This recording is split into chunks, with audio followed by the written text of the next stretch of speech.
What is going on, everybody? So I'm back today to talk about a Netflix released film that I feel like when it dropped, not a lot of people talked about it, and I didn't really hear anything about it, which was surprising because this is a Stephen King adaptation, which normally people freak out about Stephen King adaptations, so I was really shocked when I didn't hear very much about this one.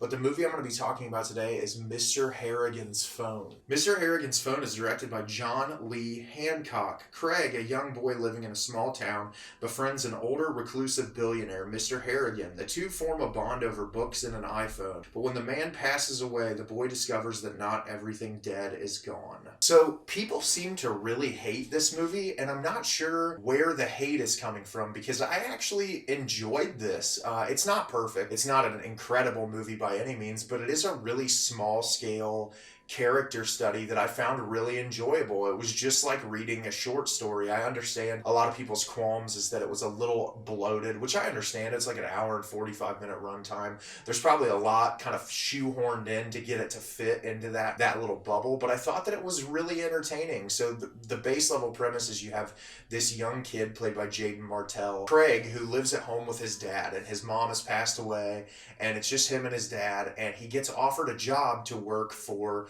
Mr. Harrigan, played by Donald Sutherland, who is absolutely incredible in this movie. He's amazing in everything that he's in. He's this wealthy, reclusive billionaire who a lot of people don't seem to like very much. He lives in this really wealthy manor by himself, and he asks Craig to read him books. And he can read on his own, but it's something about him reading to him. So Craig, from a very young age, all the way into his teenage years, reads books to Mr. Harrigan every single day.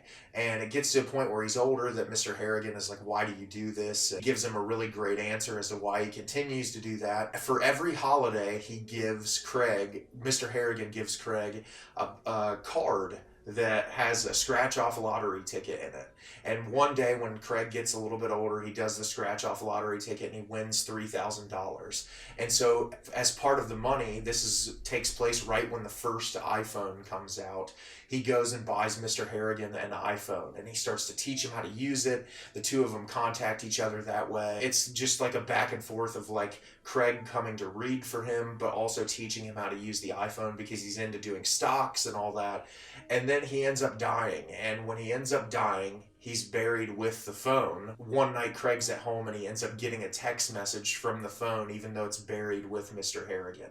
And so you have this supernatural premise that starts to take place that I think the shift is really cool. It's a very quiet and nuanced story for the most part about this kid who lost his mother when he was really young, kind of just like dealing with being a teenager, getting bullied at school, while you have Donald Sutherland's character who's just very reclusive, kind of giving him this advice as to how he navigated his way into the world, but also how to kind of like avoid ending up like him, which is just isolated and alone. And so I really liked that character development. And then when the supernatural elements take place, it all makes sense into how the story is playing out, which I really appreciated, and I didn't feel like it was too jarring. I know a lot of people thought that the supernatural elements didn't stick with it well enough for it to work, but I didn't have any problem with it. I thought it was really neat and interesting. And the third act isn't perfect. I felt like the ending was a little quick. It kind of tapered off, and it was just like, we don't really know how to end this, so we'll just end it this way. And that was disappointing, but for the most part, I really enjoyed the runtime of this, and it had that like fall atmosphere that I really appreciate around this time of year. And the creepier elements, it's not like